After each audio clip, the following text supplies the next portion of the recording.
आज दिनांक 12/5/2024 रोजी नागोराव निकष सर हे ग्रीन प्लॅनेट मिशनमध्ये काम करत आहे काळी वाचो अभियानमध्ये. सर आता तुम्ही हे खत चालवलं ते किती एकराचं खत आहे? हे 8 एकराचं आहे. 8 एकराचं खत आहे. हे अगोदर बुकिंग घेतलेली तुम्ही पैसे घेऊन आलेले पण या शेतकऱ्याचं हे चिखली दरवर्षी वापरता का यावर्षी फर्स्ट? दरवर्षी वापरता. रिझल्ट कसं काय? रिझल्ट नंबर आहे. आता यावर्षी तुम्ही किती एकराचं बुकिंग केली? यावेळेस केली 450 एकराची. 450 एकराचं बुकिंग केली.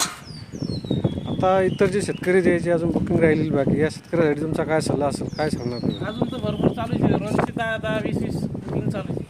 बाकी शेतकऱ्यांनी केली पाहिजेत का? केली पाहिजे म्हणजे करून राहिले त्याच्या मनानं बी करून राहिले काही. नाही आता जे शेतकरी सध्या मिशनमध्ये नाहीत या शेतकऱ्यासाठी काय सांगणार तुम्ही? त्यांनी बी वापरावं. रिझल्ट बी